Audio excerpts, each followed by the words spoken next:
Oh my gosh, man. Watch this episode. Please. I cannot stress this enough. Watch this episode now. Death Parade, I knew something like this would happen, but to actually see it portrayed, to actually see something this dark Death Parade can go in, it's just breathtaking. I have no words. I have no words. It's more I can't even call it greatness because you see, Studio Madhouse. This is already a 10 out of 10 series. I don't care which one to say, but I have no words.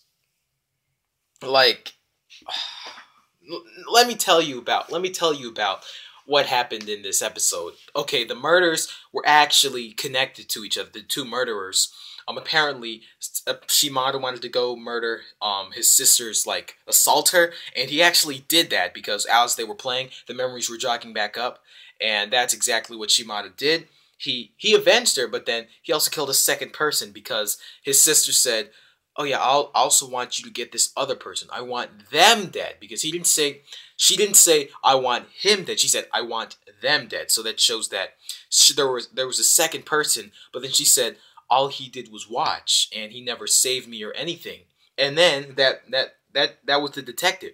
And what the detective did, he had already avenged his wife's death, and he said, I hope I avenged you, Yumi. And then he could hear his wife's voice say, in his wife's voice say, thank you. And then after that, he started getting something in his mind. He didn't give a crap anymore. He was going you know what? I avenged my wife's death. I can now find vengeance and judge other people. So he was acting like an arbiter, just like Decim. And as they were playing a game, he got that memory back, and he's saying that, listen, Shimada, you need to do what you need to do. You need to go and you need to, sacrifices need to be made. You need to go and avenge your sister. So then he realized that as they were playing, the memories jogged back, and Tatsumi was already killed. What happened was Shimada killed him. Apparently, after Shimada had killed the assaulter, he was throwing up in the toilet, and then Tatsumi came in to go and murder the victim, or murder the assaulter himself, since he was there just right behind the tree, just watching. He was just watching Sei get beaten up. And then he comes in, oh, she's already dead. And then right behind him, boom, Shimada comes in and completely stabs him in the kidney, I think. Some sort of kidney shot, but he ends up bleeding out, and it's just really dark. The way Studio Madhouse portrayed this, you could see the deep emotions and how much fragileness, how much anger, how much emotion humans actually have, and it sort of takes a look on real life, showing that how corrupt you can be when you cross that line of why you're so fragile, and when your heart breaks, when your heart sinks that low, you can become really corrupt, and that type of anger happens. And I think our system, the system was saying something like that too, saying that, listen, Decim, it's not your job to pass, because she was broken. She was moved by how these two people had a story and how angry they had, how much pent up darkness they had in their soul.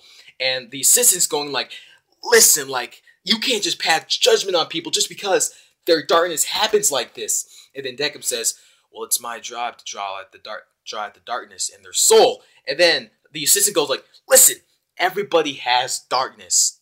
Everybody has anger. Everybody has fear. The fact that people are more fragile than the other, that causes them to break, and they express their emotions through anger.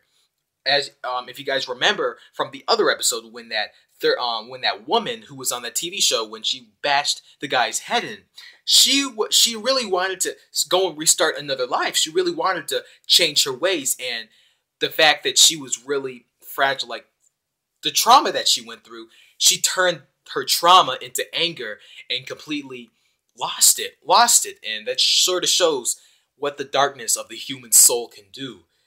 And that was a bunch of darkness there. I gotta say that, but dang. And then this at the end, I mean, you guys just need to go watch the episode because I can't tell you everything because I still have no words for this. At the end, basically Decim said, once you're killed, you can't be killed. You can't be killed again. So he basically put all the hockey pucks that they played with. He put all of Tatsumi's hockey pucks right there, and then he had the murder weapon, his knife that he had. And basically, what he did, he was ready to just stab right through them and make Tatsumi suffer like hell, like hurt his brain, hurt his stomach, hurt his eyes, hurt every single like organ in his body, causing him to experience like hell. And Decim, he's just there going like that. And then once the assistant starts lecturing him, Decim just goes completely blank, and he like holds his heart. I'm like, whoa, like did that actually just happen? And apparently he was just frozen, like he had no idea what he was doing this entire time. And then once, what Decim had was he held Tatsumi up by those strings, and he's saying that, listen, the reason I let your sister get beat up was because sacrifices have to be made. In order for vengeance to be made, there has to be a victim. And he was basically saying that he needed to let the sister be a victim. And so the killer, because the guy that assaulted Sei, Shimada's sister, he was also assaulting and stalking a bunch of other girls at the same time. So I guess it was just all part of his plan as being a detective. And Shimada just completely lost it. He's going like, how could you do this? You needed to let her live. And the assistant trying to hold him back, going like, no, you can't do that. Don't you want to be reincarnated? Don't you want to go see your sister again? He's going like, yeah. Let me think it through. And he says that, sacrifices have to be made. I'll be that sacrifice.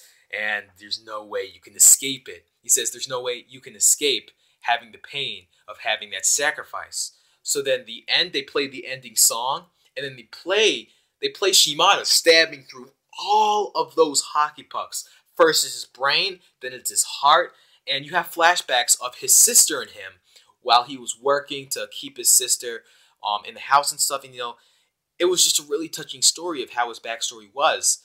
And I just gotta like, dude, at the end of the day, it was really sad that all of this happened. And like, if you haven't watched Death Parade, you need to go watch this episode in particular. This is already a 10/10 series. If you guys think it sucks, I don't care what you say, but this is my opinion. It's a 10/10 series, and this is a really good episode. But tell me in the comments, what were your thoughts on this episode? I really want to hear you guys. And that is it for me right now. Thank you guys so much for stopping by. If you guys like this review, be sure to subscribe if you're new, and be sure to like the video if you liked it. And until we meet again, see ya.